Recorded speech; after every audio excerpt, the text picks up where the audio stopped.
Good morning, ERS family. We're really excited to be here with you all today. For those of you that know me, it's great to see you all again. For those of you that don't, my name is Dustin Lundy. I am the Director of Growth and Service at JumpStart, as well as the co-founder of BestLyfe Group. BestLyfe Group is a full-service digital marketing and business consulting company dedicated to assisting business owners like yourself in exceeding your business goals throughout the life cycle of your company. We do this by utilizing industry-leading technologies, a core group of dedicated and experienced team members, and timeless, proven tactics that are guaranteed to deliver results. Our mission is to help you navigate through growth, educate you in the process, and provide a win-win-win strategy for our relationship together, your customers, and ultimately, you and your pockets. But more on that at a later time. In following the previous section, ERS felt that it'd be a great addition to this morning's agenda to give you some insight and personal experiences from someone who's walked in your shoes, faced the numerous challenges associated with building a successful, mature, and financially rewarding party and event rental business. It is my pleasure to introduce BestLyfe co-founder, my friend and mentor, Michael Walzer. In addition to his current role as co-founder of BestLyfe Group, Michael has acquired and grown 3 separate party rental companies. Entering the industry for the first time during the recession in 2008, Michael grew his initial party rental company, JumpStart's annual revenue from less than $50,000 to exceed $1 million in less than 3.5 years. Michael's diverse business experience also encompasses past and current ownership in over 15 companies in varied industry sectors, including finance, hospitality, real estate, and construction. His companies have twice been recognized by the University of Florida Center of Entrepreneurship to be among the fastest growing UF alumni-led companies in the world. Ladies and gentlemen, Michael. Good morning, everyone. Thank you, Dustin, for that generous and quite lengthy introduction. It's so hard to believe that it was simply a year ago that we were all gathered together in Vegas, not wearing masks and not being afraid to sneeze or cough in public. It has been a year.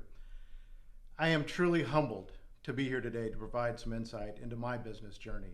It is important to me, though, for you to understand that these are my experiences and my perception of business. I'm not sharing these thoughts with any expectation that what I'm saying that you would take as gospel or try to replicate exactly in your business. It is just my hope that you may hear something here that could potentially provide some value to your company and that you consider thinking about it more deeply and implementing it in your business should it be warranted. Despite some pretty strong factors and challenges in the past year, I want you all to know that I believe very, very deeply in this industry and the impact that we can have on families and communities across the United States. Agreed. All right, everyone, from this point forward, I'll be doing a Q&A with Michael. I hope that we get most of the questions answered in the time we've been provided, so here we go. What do you believe every new business owner should consider when starting their new journey? That's a great question, Dustin. I think first and foremost, you got to realize that business is a full contact sport. You got to be ready for the competition. You got to be prepared to get outside your comfort zone. You got to be willing to face your fears and weaknesses. Dustin, not quite unlike what you and I are facing today as we're trying to do this together. But specific to your question, I believe as business owners, we've got to understand our why, really deeply understand our why. Identify basic goals and move quickly toward those goals. And then we need to be a student of business. And probably the final thing that may sound a little bit odd is you got to be prepared to fail quickly if you're going to fail. Awesome. I think those watching would probably benefit from us exploring those comments a little more. Can you help us understand more fully what you mean by understand your why and why you think that's so critical? Well, fundamentally, Dustin, I believe that in life we all have an obligation to understand ourselves and why we do things. So as we get into business, I think you can't hide behind social norms, etc. You really got to understand why you're getting in the business, and don't let anyone influence that. Maybe it's just a side hustle. Maybe you just need a few extra dollars. Maybe you truly want financial independence. Maybe you want social status, or whatever it is that you're the reason you got into business, you need to fully vet that and own it and not let it be something someone else influences you to do, but something that you truly understand why you are in business. Got it. Thank you for that. I believe you next spoke about getting moving quickly toward your goals. Elaborate on that a little bit more. Yeah, I believe most of us have heard the term analysis paralysis. In business, I believe that customers and the markets, at the end of the day, they provide critical information which you simply won't have until you actually get customers and do business. So there's no perfect business plan. There's no perfect operating procedures. There's no perfect here. There's no perfect inventory to have. There's no perfect people to hire. There's no perfect way to sell something. You've got to get in and do it and listen to the market and understand what your customers are telling you about what they find positive about the experience and what they find negative about the experience, and modify it. If you sit and plan it all to the nth degree, you're never going to get started. I see so many people with great ideas and great ambition that simply don't execute because they're afraid that they may not have the perfect product. That said, I think, especially in an industry like this, it is important that you not move forward until you have those critical factors in place. You can't go out there and just wing this business and provide an unsafe environment or lack professionalism, those things that will haunt you for forever if you don't get started correctly. So don't wait to be perfect, but make sure you have a proper foundation as well. Awesome. Words about being a student. Well, Dustin, I believe that successful business owners, they have to stay ahead in their industries and continue to seek out proper information to improve themselves, those around them, and their businesses. And this comes in so many ways. It can be books, it can be relationships, it could be podcasts, it could be specific peer type of groups, they could be industry groups, they could be business groups. If you don't understand your business, and we'll probably come back to this later on, I'm sure, but you can't just trust other people to provide you that information. You got to go out and seek that information. And again, become a better person, become a better business person before you can provide real value to your business. Okay, thanks for that. So with the success you've had in various business ventures, I believe most people would be surprised to hear you say to be prepared to fail quickly. Why is that so important when you're just getting started in your business? To be clear, I'm not saying to give up on your business because it's difficult or challenging. It is going to be difficult and challenging at times. I'm saying that be aware of the initial market feedback and measure your desire to fully commit to this business. And I'm talking to people that are new to this business, but maybe some people that have been doing this for a while as well.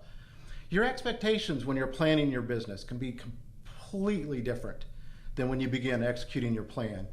Specific to our industry, I've met people that had certain expectations. They thought that because of social relationships they've had, that they didn't probably need to market their business. Business would just be coming out of the woodwork, their neighbors, their friends, their business associates, maybe it's a community or a religious relationships you have, that it would just come out, and then found out that isn't the case. And now they've got to learn how to market, and that's really not something they wanted to do or potentially sell. Other people have found that dealing with customer problems really can cause them physical challenges. And therefore, it's not your business. So fail quickly. Don't get invested for social reasons, for maybe pressure from your family. There's tons of other business opportunities out here. So what I'm saying is make sure it's for you, make sure your expectations are right. If it's not, then walk away and find something that does fit your why. That makes a lot of sense. Thanks for that insight, Michael. Given that a business owner believes they know why they're in business, has some initial goals, and is dedicated to moving forward, do you have any thoughts on some other important considerations? Well, Dustin, I think I'll probably start with something I wish I would have known a long time ago. I think it's critical as you're launching your business And if you haven't done so, and you're even in your business now and you've been doing it for a while, you have to identify your target customer and fully understand who that is and what their needs are. You cannot go deep enough here. You've really got to understand who it is you're speaking to, who you're trying to serve. Just as understanding your why, these people have their own whys. Our customers have their own desires. You've heard the old adage, if you're trying to be everything to everyone, you're probably nothing to no one. I think that holds true here. In this industry, we get a little bit conflicted, I think, that we think a 37, 32, 27-year-old mom that's making a decision about a family event is the same person that makes a decision on behalf of her church or school. And those are two distinctly different people that you need to speak to differently. So I simply don't think you can go too deep on understanding who your customer is.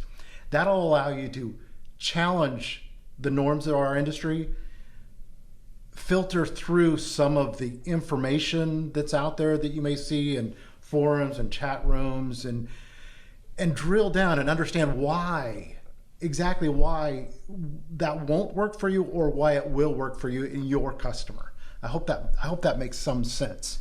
It does. And the other thing that I would say is you have to develop great relationships, real professional relationships into this industry. Okay, thanks for sharing. That makes a lot of sense. Beneficial business relationships. Can you speak to those a little more? Yeah, Dustin, of course. There's some common tenets of business, right? There's finance, there's marketing, there's growth, there's all these things associated with our businesses. And some of us have different ideas about what our businesses are, but those concepts are the same. And I would challenge all of us not to just hire people, but to build relationships with these people. Anyone can go out and hire a CPA, for example, but to get the real benefit of a CPA, someone you got to have a relationship with where you can ask questions, understand what the implications of these things on our balance sheets and our P&L statements. If you got it and you understand it, then that's fine.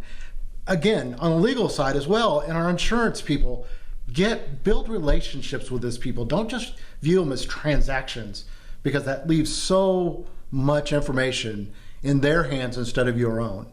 And then again, go outside the industry. Find some other people that are successful in this industry. Find mentorship groups. Go to community or forums like SCORE and those kind of people. Use those relationships to help you grow your business intelligently. Don't go it alone. So I've got a little curveball today. We hear a lot about work-life balance, and frankly, I don't think it's something that largely exists in this industry. Can you tell me a little bit about your thoughts related to it?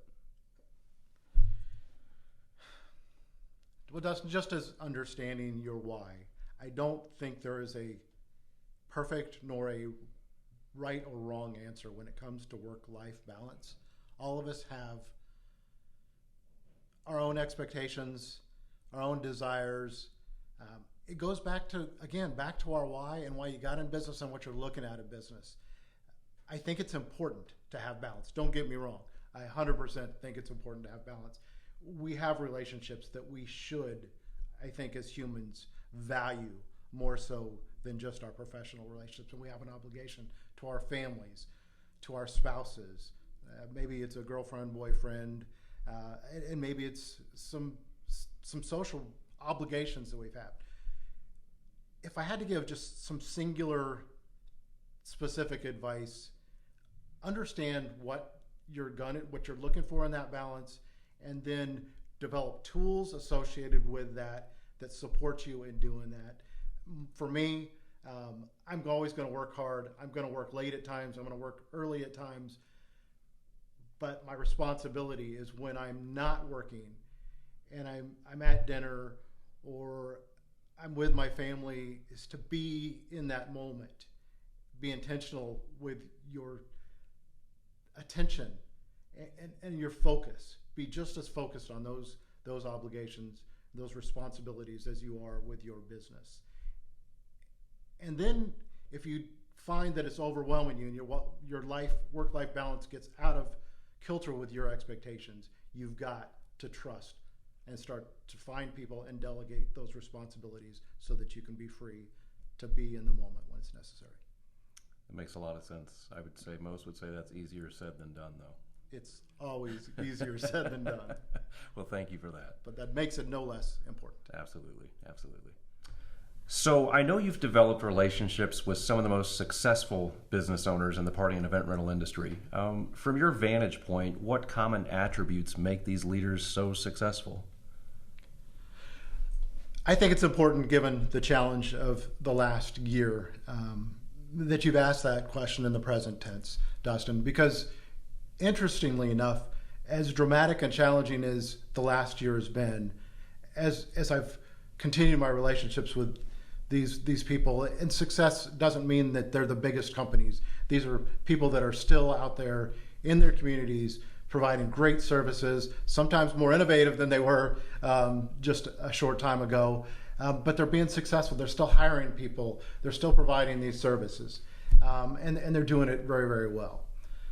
Specific to your question, though, what do I find? First of all, I think, you got to define success. If you don't know what success looks like, you can't be successful. But generally, these leaders have great communication skills. They have true empathy for their customers and people in general, and they really have a clear vision of their why, and they know kind of what and how they want to accomplish their professional goals. Okay, makes a lot of sense. So, Michael, you mentioned earlier that failure was a part of business. Would you be willing to share your thoughts on why most businesses fail? No, not at all. No. Failure is clearly a complex and subjective concept as a whole. Failure is clearly unavoidable. If we do our research, we plan, we do everything that we should do, we should be able to avoid failure in most cases. I'd say in almost every case, but we're human. And so therefore there is going to be failure. I personally, just kind of shooting off the cuff, I've seen failure in some pretty general broad categories.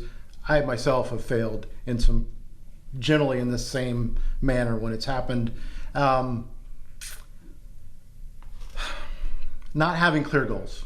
That's probably number one. If you don't really understand where you're going, go figure that you're going to have some challenges getting there.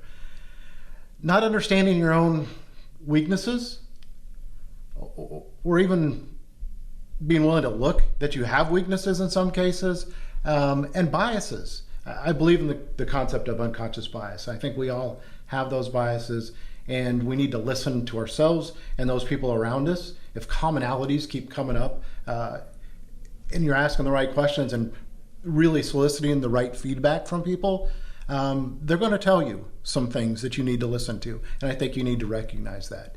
The other one is by not doing your research, not understanding the foundation of some of the decisions you have to make, and just blindly trusting these so-called experts to make these decisions for you, or just following just right lockstep with what they're doing, thinking that you're going to achieve the same results.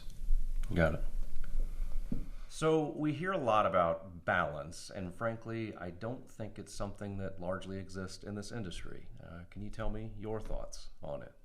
Well, Dustin, I assume you're talking about some level of work-life balance. We're in an industry where the phone can ring 18, 19 hours a day, and someone, if you're trying to make money, you want to answer that phone and handle that customer. So I get that.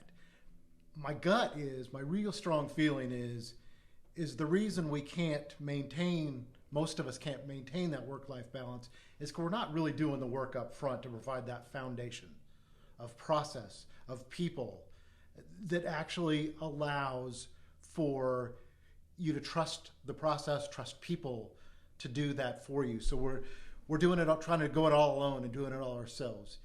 If we develop those things up front, and maybe we got to step outside ourselves and look for tools, calendaring tools or whatever.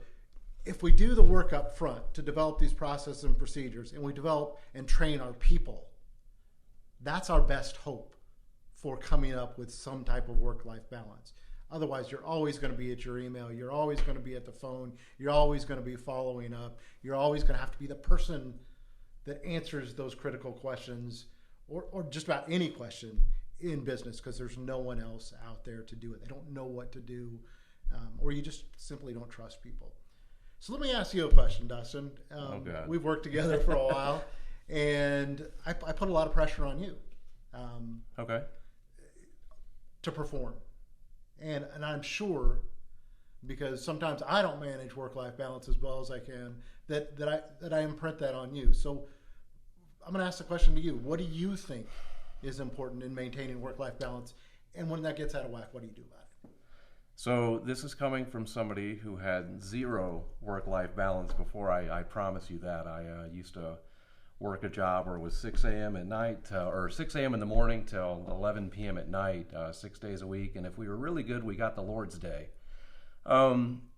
That's all I knew. And then when I transitioned, back into a relationship with, you, Michael, and I appreciate, all that you've done, and allowing me to, come and join JumpTastic and now the BestLyfe group. I've really had to make a conscious effort to do everything I can in our business operations element to process everything. I mean, down to the T. Everything that we do here, whether it's cleaning, digital marketing, how we answer the phones. I mean, the whole nine. It's all got a process. And a lot of that was largely due to listening to other leaders outside of this space. Yourself, obviously. Marcus Lemonis, a great example. I mean, he's people, process, product. You've got to have the right people, the right processes, and the right product. And I think we've done a great job with obviously the right product. We've got a really great product for our consumers. We've got some really great people.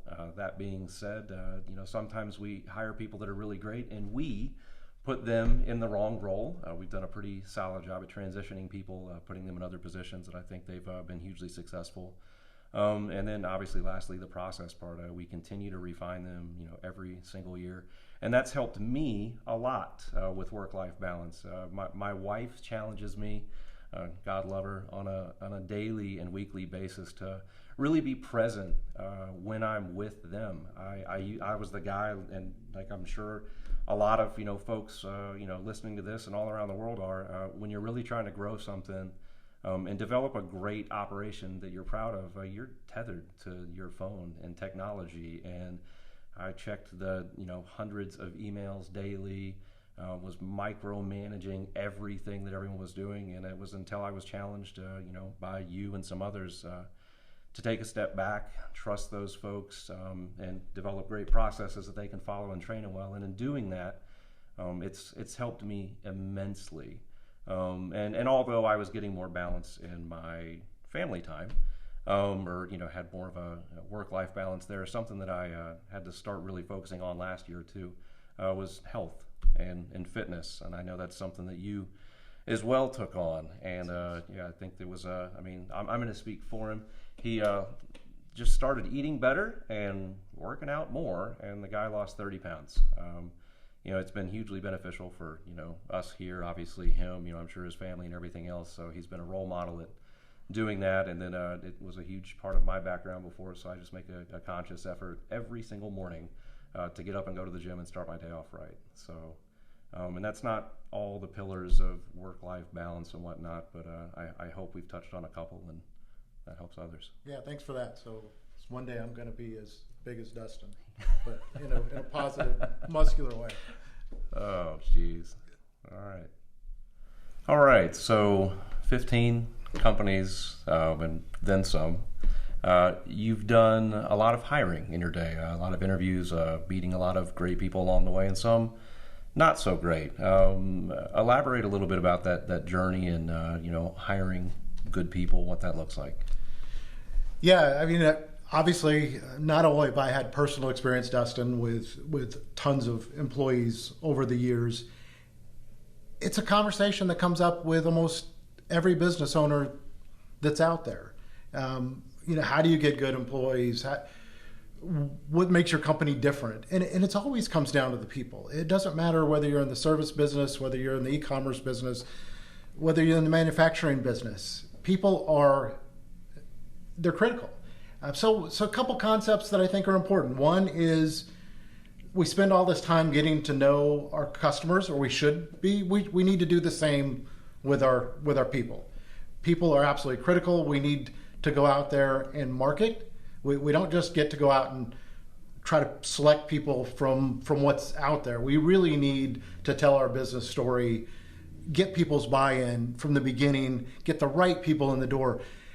I read a book not too long ago by Jim Collins, and it's called From Good to Great. And it's a kind of a boring read, honestly, but it's a book about companies that are in these different industry sectors that not only exceed these averages, but they dramatically exceed these averages, and they have for years. And Jim Collins, a professor, went in and studied these people.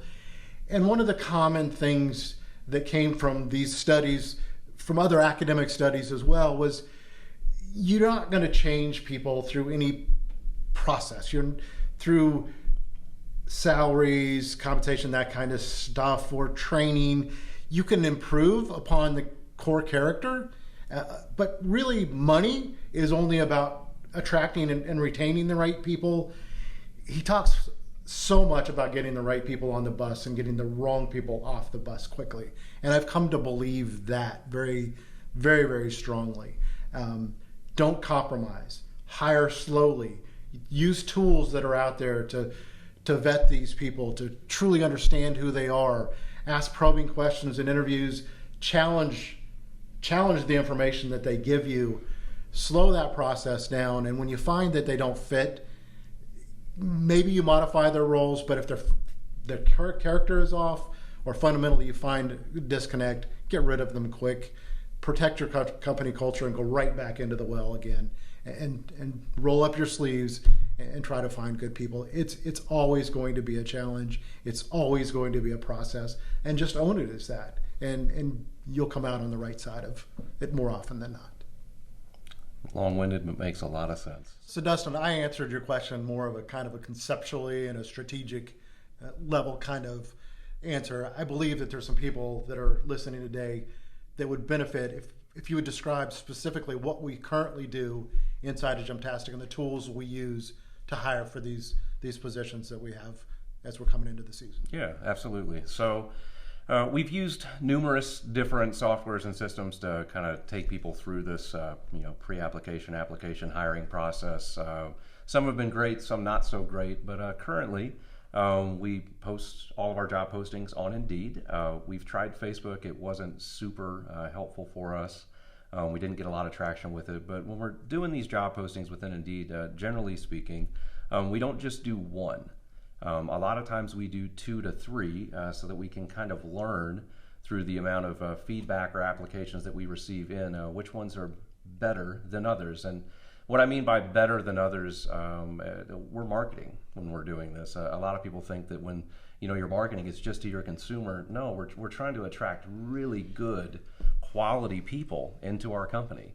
The best way to do that is put really good quality information within these job descriptions and the postings that we've got out on Indeed.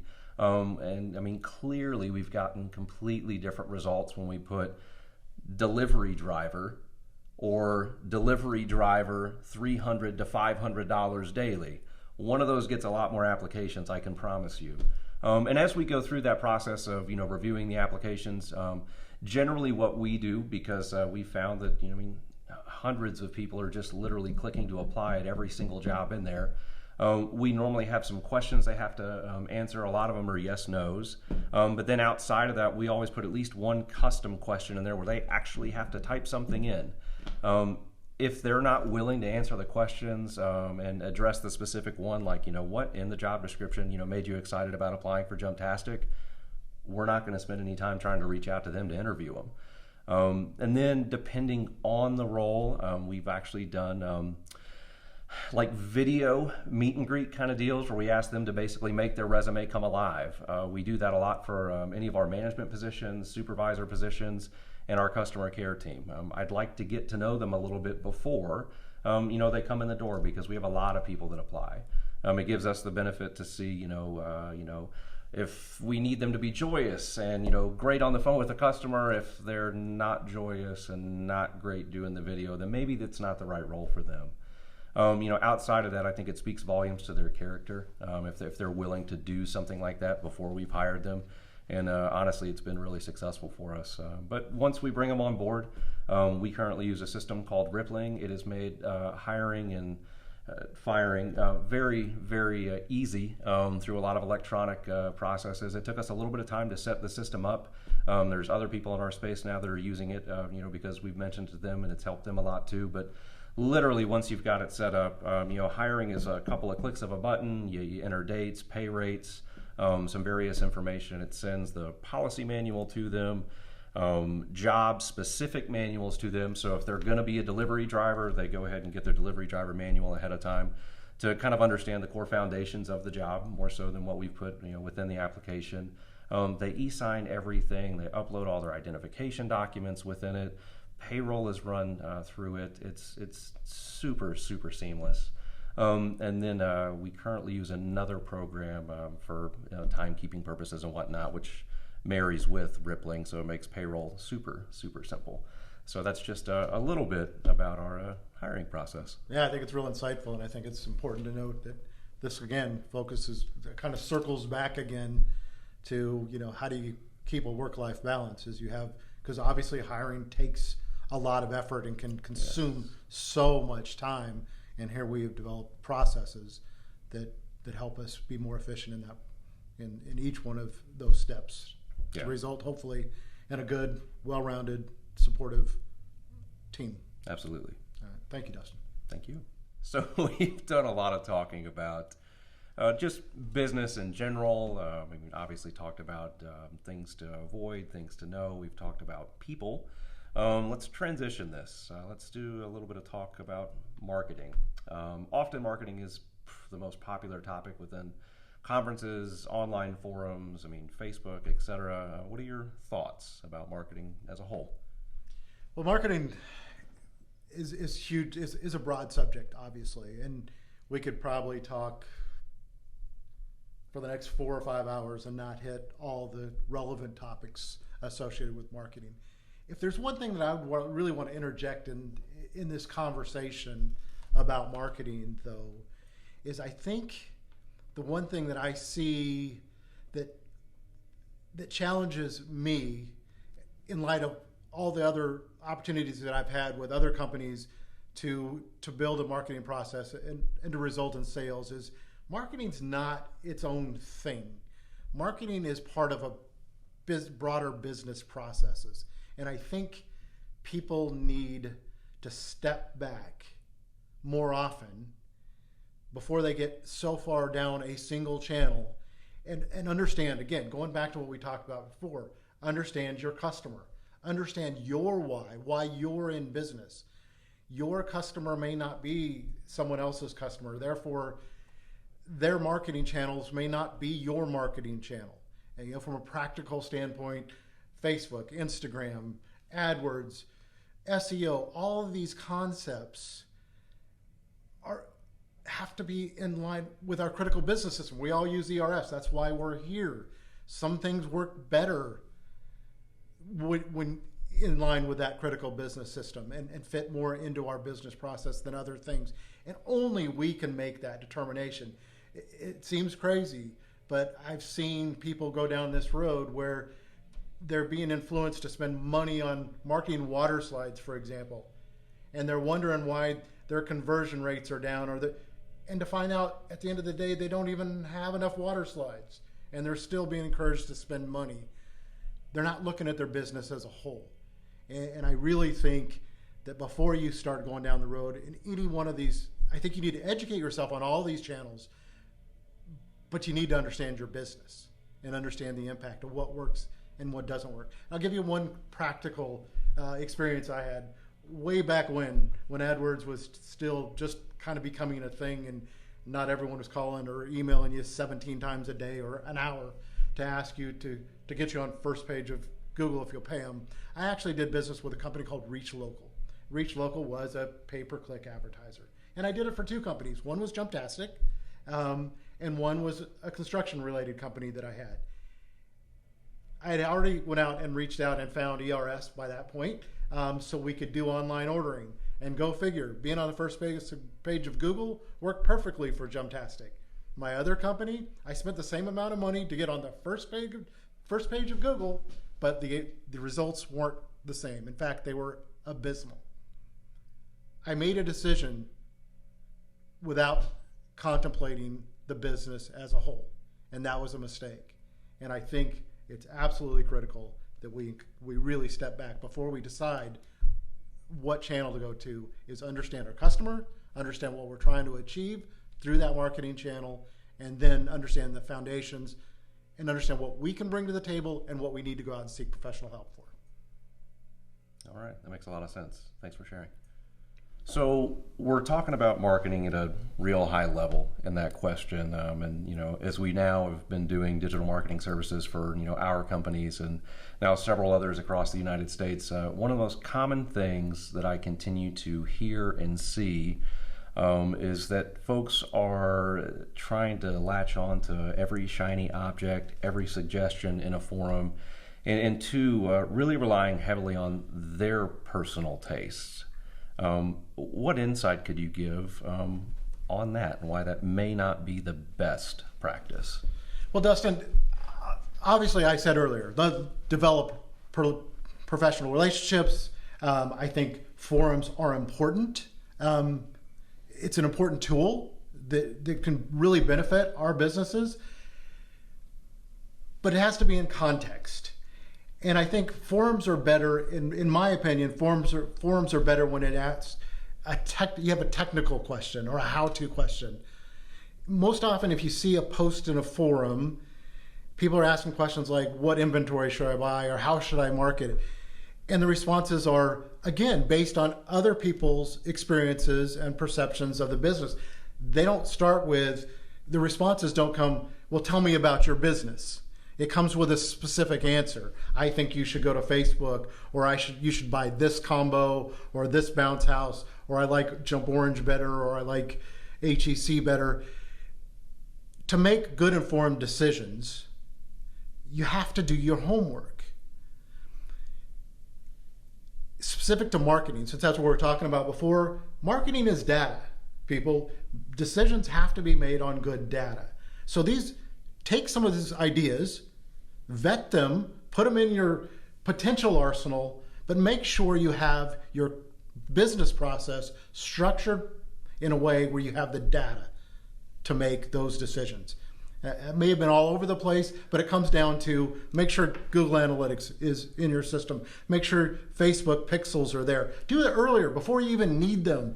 Push this data in a position where it can actually help you make good informed decisions, and you don't go chasing the newest, shiniest object, another rabbit hole that may work for some people, but just isn't the right fit for your business.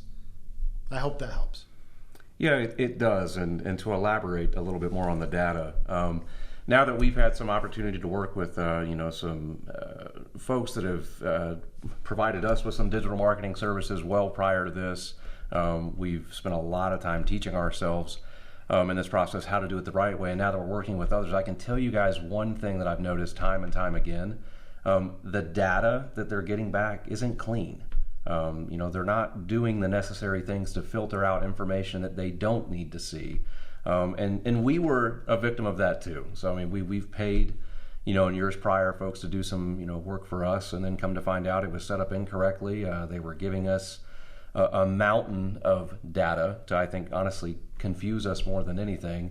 And then once we rolled our sleeves up and really started to define some processes that worked for us, got some really great data in, and then started helping some other folks, we keep seeing the same thing just time and time again. They're getting taken advantage of. I spoke to a guy last week that had just paid for services to have his Google Analytics account set up, and he was really upset that his conversion rates were 7%, all to find out that he didn't have one filter to take out his internal IPs. So it's a big deal to get good data, folks, not just data for data's sake. Yeah, I think we went pretty granular pretty quickly in that, but I think marketing, from my experience, especially in this industry, has been one of those areas that First of all, lacks data, and then when you get the data, you really need to challenge the data. But it goes back to those same concepts that I mentioned early on. You can't just blindly trust people. Find relationships where people will educate you in the fundamentals, give you that chance to understand what it is you're looking at and learn and grow, and then make informed decisions about who you want to go forward with a relationship. And if you do that, I think it's going to save you a lot of pain. I know it has saved me a lot of pain. Again, just don't blindly trust people. Challenge the information, challenge the data, find a partner that is willing to educate you and work with you to make sure you can make an informed decision for the best use for you, your people, and your companies. 100%. So we've talked a lot about getting into the business, marketing, people, data, processes, etc. But let's talk a little bit about growth. Well, business growth is obviously a buzzword. It's a term that almost everyone identifies with top-line revenue. Yep. When you talk about growth, it's about being bigger than someone else. And I think it has its place. If your goal in business is to be the largest party rental equipment provider in your city, in your area, in your state, or even perhaps your region or in the industry as a whole, that is an identifiable goal. And I wish you all the best with it. But it leaves so many other things, so many other goals when it comes back to your why and what you're trying to achieve. It doesn't address those. And profit margin is a goal. Quality of life is a goal. If you're trying to fund retirements, that's a goal that may not be supported by business growth. It's better supported by an idea of business right sizing. And I just think that's a concept that when I'm in conversation with professionals around me, that I want them to understand. And I would hope that if I'm trying to help someone or give advice to someone in this industry or any others, when we're talking about business, we talk about right sizing the business, finding that sweet spot that meets our objectives, our business's objectives, rather than some societal measurement of how successful we are. Great, thanks for sharing. Well, Michael, I think we're about out of time, so I'd like to take a moment to highlight my key takeaways from today. Start with a why, really understand your target consumer, clearly identify your business goals, create processes to support those goals, develop good business relationships, always be learning, and don't follow the crowd, or better, challenge the status quo. To everyone, thank you for your time, and if you're looking for assistance navigating the ever-changing digital marketing world, or need some coaching or assistance in any area of your business, feel free to reach out to us after the show. Cheers to you all in 2021, and may it be an incredible year.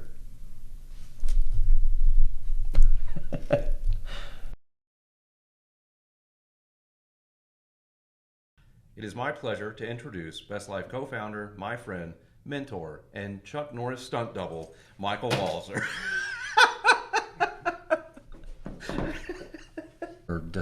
Damn it.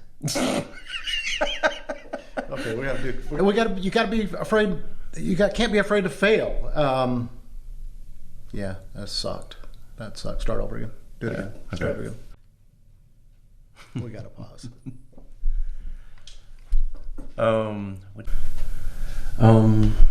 Do we want to hear the phone? They do a lot of. Ooh.